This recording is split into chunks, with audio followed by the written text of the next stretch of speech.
በአማራ ክልል የሚገኙ ትምህርት ቤቶችን ደረጃ ለማሻሻል የዜግነት አገልግሎት ለትምህርት ጥራትና ተደራሽነት በሚል መሪ ሐሳብ እቅድ በማውጣት ወደ ትግበራ መግባቱን የአማራ ክልል ትምህርት ቢሮ ገልጿል።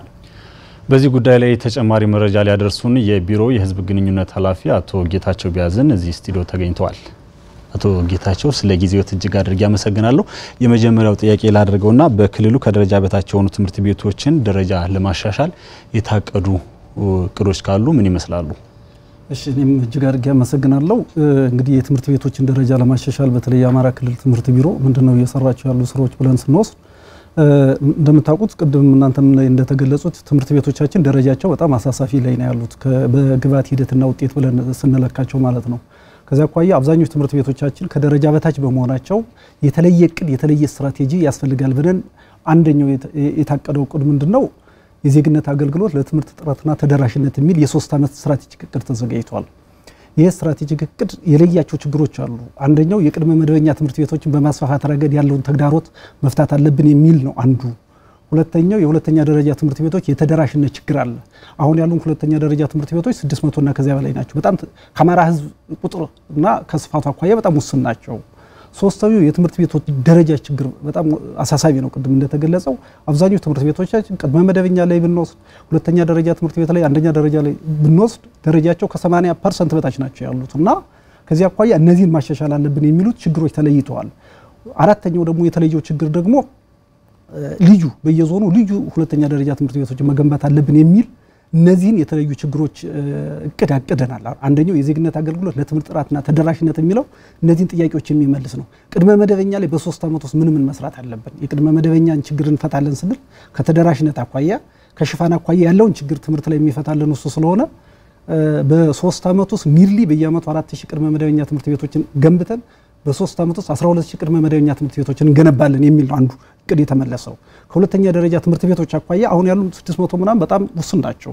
ከዚያ አኳያ ዳብል ማድረግ አለብን ወይም ቢያንስ በ3 ዓመቱ በየአመቱ 100 ሁለተኛ ደረጃ ትምህርት ቤቶችን ገንብተን በ3 ዓመት ውስጥ መጨረሻ ላይ ወይ አሁን ያሉትን ዳብል እናደርጋለን አለያ ደግሞ 900 ሁለተኛ ደረጃ ትምህርት ቤቶችን እንገነባለን ብለን ያሰብነው የትምህርት ቤቶችን ደረጃ በማሻሻል ረገድ አንዱ አሁን የጀመረውና ቀጣይ ንቅናቄ የምንገባበት የተፋጠነ የትምህርት ቤት ማሻሻያ ስትራቴጂ እንዳገር ተጀምሯል። እንደ ክልል ማሁን ይሄን እየሰራን ነው። የተፋጠነ የትምህርት ቤት ማሻሻያ ስትራቴጂ ምንድነው አሁን እየሰራች ያሉ ቅድም እንደቀረበው ስታንዳርዶች አሉ። እነዚህ ስታንዳርዶች 26ቱን ስታንዳርዶች የመጀመሪያ ደረጃና ሁለተኛ ደረጃ ትምህርት ቤት ላይ ተለይተው በእያንዳንዱ ትምህርት ቤት ምን መሰራት አለበት? አንዱ ትምህርት ቤት ያለበት ችግር ምንድነው? ዝርዝር ትምህርት ቤቶች ችግራቸው ተለይቷል። 97% ትምህርት ቤቶቻችን ያለባቸው ችግር ተለይተዋል። እነዚህ ትምህርት ቤቶች ዌብሳይት ላይ ተጭነዋል። ለነዚህ ትምህርት ቤቶች መርዳት የሚፈልግ ማገዝ የሚፈልግ የትምህርት ቤቶችን ችግር መቅረፍ የሚፈልግ ባለሀብት የመንግስት ሰራተኛ ማንኛውም አካል ላይ ሊደግፍ በሚችልበት አግባብ የወረዳ የትምህርት አመራሮች ሰልጥነዋል። የትምህርት ቤት ላይ ያሉ ሰዎች ሰልጥነዋል። በዚህ አግባብ የትምህርት ቤቶችን ደረጃ ሊያሻሽል የሚችል ስትራቴጂ ነድፈን አሁን እየተንቀሳቀስን ያለንበት ሂደት ነው ያለና በዚህ ረገድ አንደኛው ይሄ ነው። በሁለተኛ ደረጃ ደግሞ ካልማ ጋር ተቀናይተን የምንሰራቸው ስራዎች አሉ። አልማን ተጠቅመን እየተሰሩ ያሉ ስራዎች አሉ። አሁን ደግሞ እየሰራን ያላቸው ስራዎች አሉና ይሄ አንዱ በጣም ትልቅ የ3 ዓመት ስትራቴጂክ እቅዱ የትምህርት ቤቶችን ይስፈታል ብለን እናስባለን። አቶ ጌታቸው እንግዲህ ከቅዱ አንፃር እንግዲህ ተግባራዊነቱ ላይስ ምን ይመስላል? በጣም ጥሩ ጥያቄ ነው። እቅድ ማቀድ ብቻ ችግር አይፈታም። ስለዚህ ያቀድነውን እቅድ ወደ ተግባር መግባት አለብን። አሁንም እየሰራናቸው ያሉ ስራዎች አሉ። የተፋጠነ የትምህርት ቤት ማሻሻያ ስትራቴጂው ላይ አሁን እንዳልኩት ፈጻሚ አካላት ስልጠና ወስደዋል። እስከ ትምህርት ቤት ድረስ ስልጠና ወስደዋል። የትምህርት ቤት ችግሮች ተለይተዋል። በቀጣይ ወደ ስራ ነው የምንገባ። አሁን እየገባንባቸው ያሉ ስራዎችም አሉ። ለምሳሌ ካልማ ጋር ተቀናይተን እየሰራን ባለው ስራ አልማ ላይ አሁን ኒርሊ ወደ 1500 መማሪያ ክፍሎች ተገንብተዋል። እነሱ በቀጣይ የምረቃ ፕሮግራም ይኖራቸዋል።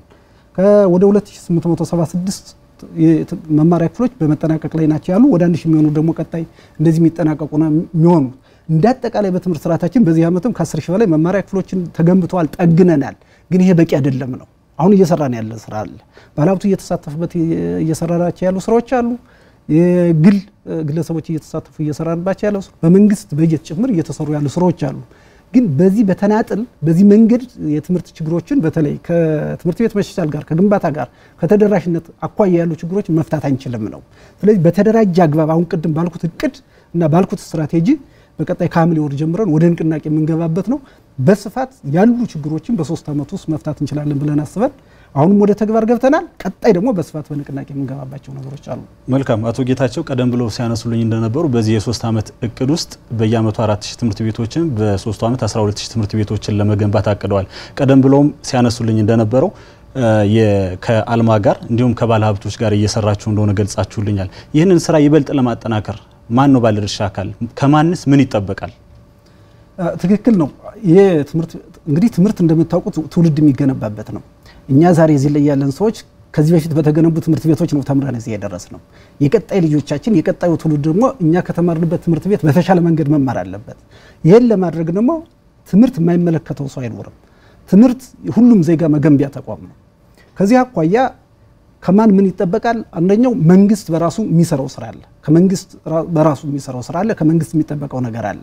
ከግል ባለሀብቱ የትምህርት ተቋማትን በመገንባት ረገድ ግባታቸውን በማሻሻል ረገድ በመተባበር ረገድ ከነሱም ይጠበቃል። ከመንግስት ሰራተኛውም የራሱ ድርሻ አለበት። ከፋይናንስ ተቋምም የራሳቸው ድርሻ አለበት። ከአጋር አካላትም የራሳቸው ድርሻ አለበት እና ትምህርት የማይመለከተው ዜጋ የለም፣ የማይመለከተው የክልሉ ነዋሪ የለም ማለት ነው።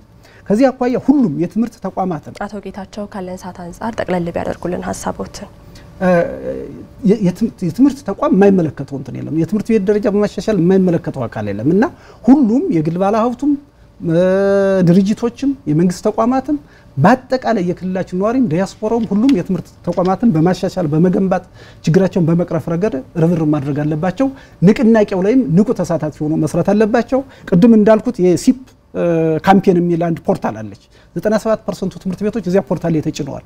የተማርንባቸውን ትምህርት ቤቶች ችግራቸውን አይተን መርዳት እንችላለን። እዚያ ላይ ፖርታሉ ላይ ያሉ ለምሳሌ እኔ ኤክስ የሚባለው ትምህርት ቤት ከተማርኩኝ የኔ ትምህርት ቤት ችግሩ ምንድነው ብለን አይተን እዚያ ትምህርት ቤት ላይ ያለውን ችግር ለይተን መርዳት የምንችልበት እድል ይኖራል። የአማራ ክልል ትምህርት ቢሮ የህዝብ ግንኙነት ኃላፊ አቶ ጌታቸው ቢያዝን እዚህ ስቱዲዮ ተገኝተው ለሰጡን አጭር ማብራሪያ እጅግ አድርጌ አመሰግናለሁ። እኔም አመሰግናለሁ።